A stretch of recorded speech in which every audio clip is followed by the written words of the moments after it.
He's on your right. Joshua Satterfield is on your left, and we'll get an idea right now how things are going to go in this Elves versus Humans matchup. Job, a face you may be familiar with. He did win 3 weeks ago in Atlanta with Rudy Briscoe, and let me make sure I get this name right, Brian Abusaka.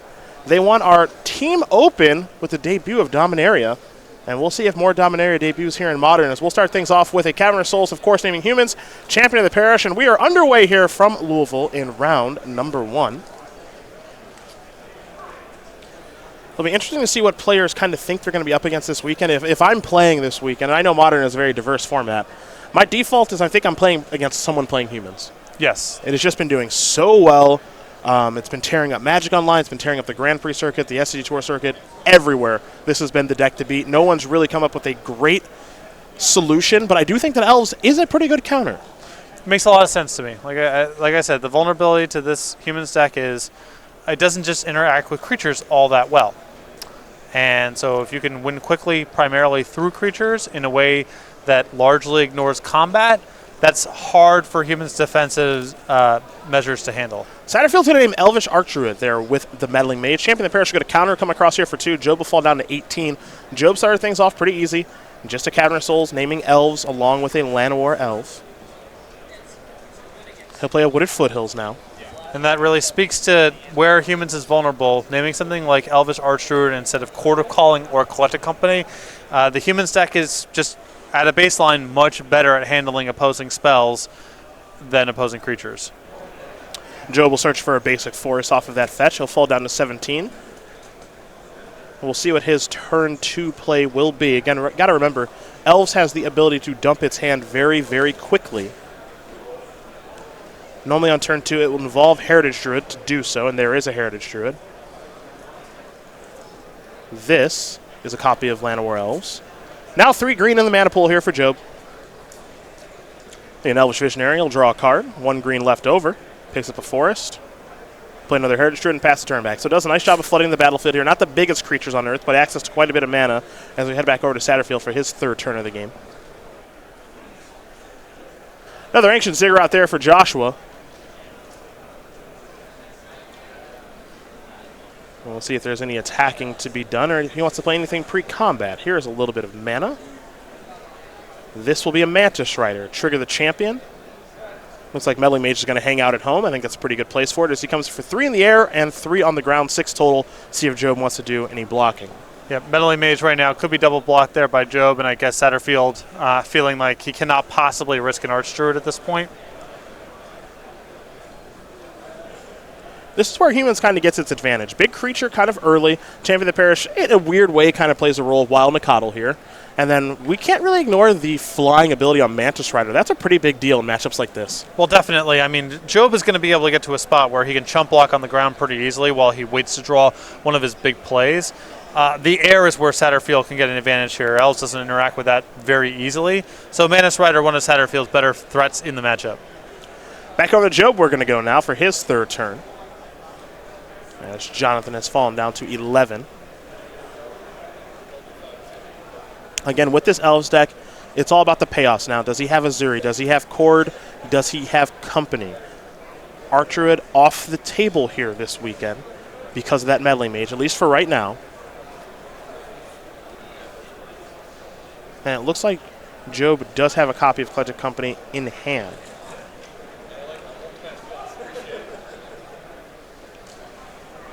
Might be trying to figure out what the best attacks are here. Might be debating between main phase and waiting until combat for the Collected Company. I think he's so unlikely to blow Satterfield out in combat by waiting that I would probably just Collected Company here and see if you can proceed. Looks like Job does agree with you, so he'll take a look at the top 6 cards, see if he can find 2 to put onto the battlefield.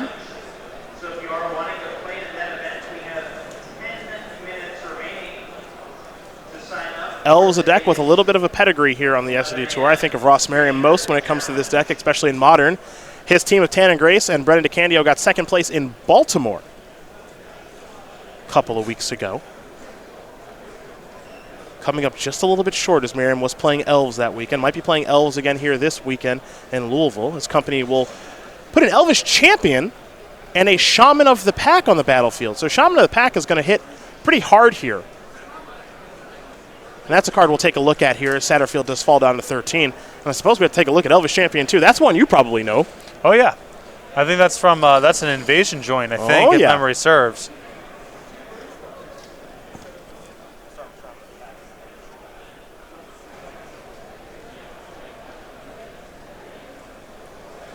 Looks like we might be tapping for a little bit of mana here, perhaps. With the Arc Druid. And now here's Lead the Stampede main deck. So, Joe will take a look at top 5. He'll take all the creatures with him. And of course, he'll have to reveal them. And he's revealed quite a few there. With them, it looks like another copy of Shaman of the Pack, potentially 2. But there you do see the Elf Shaman. When there is the battlefield, target opponent loses life equal to the number of elves you control.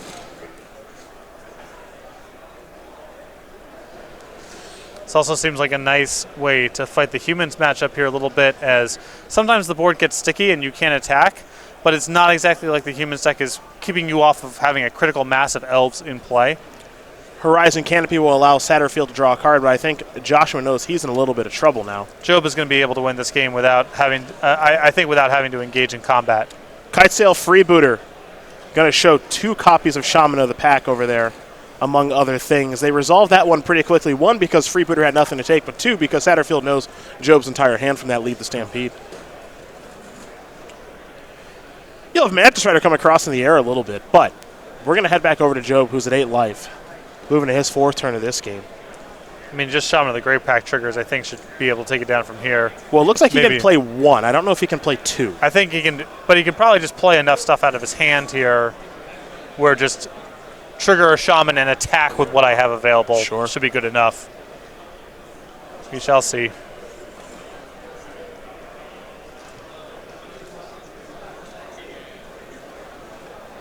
That'll be a Direwin's Elite. That's not 1, but 2 elves.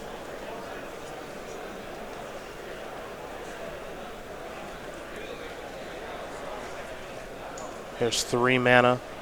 Black floating. This is another copy of Shaman of the Pack. This is a pretty healthy one here. Yeah, that's for 10, I think, so this attack should mop it up. That'll do it. Jonathan Job is going to win game number 1 here over Joshua Satterfield. It looks like it's going to be green-black elves here for Job today, not green-white. Typically, with the green-white version, you'll see a main deck copy of Vizier of Remedies to be able to make infinite mana with Devoted Druid, and some powerful white sideboard cards like Rest in Peace of Stony Silence, but Job has opted to start some main deck copies of Shaman of the Pack, 4 of them to be exact. So, we'll examine this deck list a little bit more, but first, a couple of words and messages from our sponsors.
are back. As we take a look at the sideboards here, we will start with Joshua Satterfield, who has 2 Izzet Staticaster, 2 Grafdigger Scage, 2 Zathra Necromancer, 2 Auriok Champion, 2 Sin Collector, a Dismember, a Reclamation Sage, a Kataki War's Wage, a Selfless Spirit, and a Hostage Taker. What do we like here and why? Well, the 2 copies of Izzet Staticaster are exactly for this kind of matchup.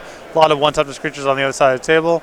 The 1 copy of Dismember seems fine. I think Hostage Taker is too slow for this matchup, but if he just wants to bail on 4 of the more anti-spell measures, I could see bringing in the Hostage Taker also. For Job, we've got 4 Thoughtseize, 3 Leyline of the Void, 2 Stain the Mind, 2 Damping Sphere, a Heroic Intervention, a Fracturing Gust, a Chameleon Colossus, and a Reclamation Sage. Doesn't really look like much. Same 60. Yeah, I had a feeling you might say that. Just same 60.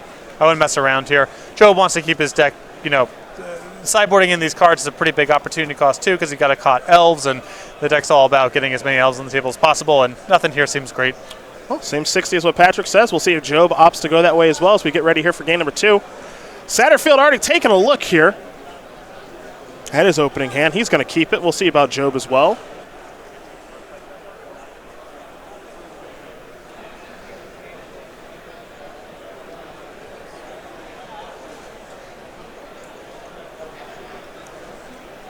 We'll see if Job is happy. He is happy. These players will be given the green light here in just a moment. And Job is going to take a little sip of the old Red Bull. Let's get this party going. There is an Aether Vial. This Cavern of Souls, of course, naming human. Windswept Heath will bring Job down to at least 19, potentially 17. And will just be 19 there with the basic forest.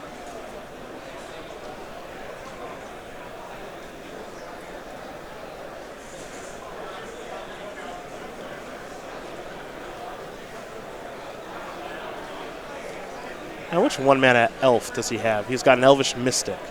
So head back over to Satterfield. He'll tick his vial up to 1.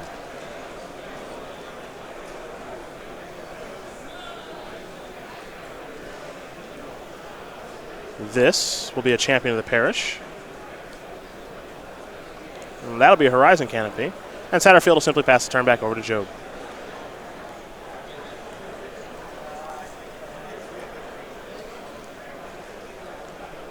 Job will play another basic forest. That'll be a second land. And now he'll play a copy of Llanowar Elves. The follow-up is another copy of Llanowar Elves. And now an Elves of the Deep Shadow. An activation of Vial here from Satterfield on Job's end step will bring another Champion of the Parish, which will trigger the first. He's got a 2-2 and a 1-1 heading into his 3rd turn, but we have a feeling, Patrick, those will be a little bit larger than that. Yes. And this is a big moment here for Satterfield. If he can deploy one of his 3 drops this turn, Reflector Mage, or especially is a Staticaster, might be able to get enough size on the battlefield to start attacking and keep Job off balance for a little bit. If he misses a 3 here, he might not get to untap. Well, I would see that hand there of Mantis Rider. I think there's a Reflector Mage in there as well, so I think he was hoping to peel a land, and it looks like he didn't get to do that, so he can only attack here for 2. And he will pass the turn back. Really needed a 3rd land there to Joshua Satterfield, so we head back over to Jonathan Job. Job will draw a card. Let's see how crazy he can go. He's got access to at least 6 mana this turn.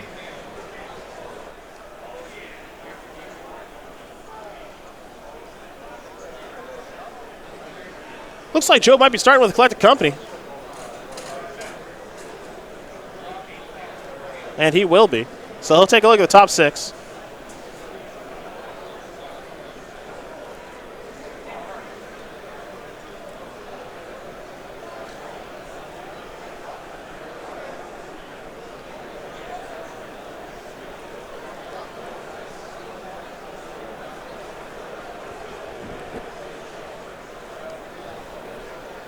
Let's see what Job found. Looks like he may have only found 1. Okay, there we go. Heritage Druid and Shaman of the Pack. Shaman of the Pack's going to trigger for 6. Satterfield going to fall down to 14.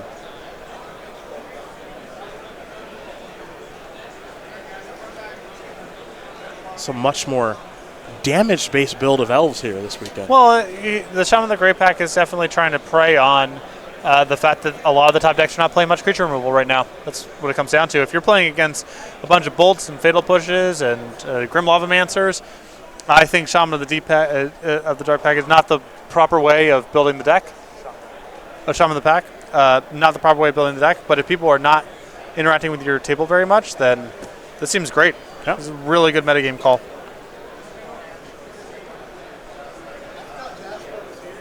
I mean, he basically won game 1 totally outside of combat. Yep. And the Black Splash is simple in this deck. Right, a couple overgrown tombs, Elves of the Deep Shadow, and Cavern. And you know, a couple miscellaneous lands, and you're there. He's got some of the Lorwyn favorite there, Guiltleaf Palace. The Palace, there you go. Forgot about that one. Bit of a freebie. There's an overgrown tomb that on the battlefield tapped. All right. Vial up to 3. We know the goodies are going to start coming now, but they might be too late. Yeah, I mean, even if you had Staticaster this turn, that just might be too slow.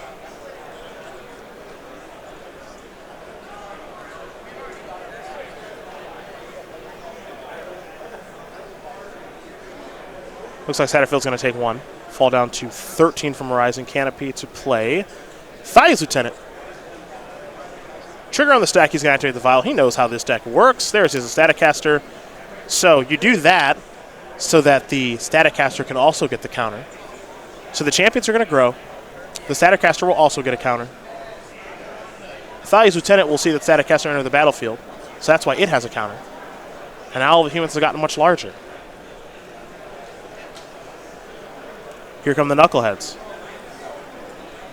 5-5 and a 4-4 champion. They grew very quickly, but that's something this human's deck does very well. Yeah, it's possible here that Joe wants a chump block with the Elvish, one of the Llanowar Elves, as that might just get lost to the Staticaster anyway. Looks like he's just saying no thanks. Because I guess if he chump blocks there, then he can shoot the Nettle Sentinel instead and cut off a lot of mana. Oh, here's another Collected Company from Job. So in response to that Staticaster activation, we could have another Shaman of the Pack deal a lot of damage here, folks. There it is. He only found 1 card, but it's a pretty good one there. 1, 2, 3, 4, 5, 6, 7. Satterfield's going to fall down to 6. And now I think just combat kills him, right? I think, yeah, he's showing another Shaman of the Pack. That'll do it too. So Jonathan Job with Shaman of the Pack aggro.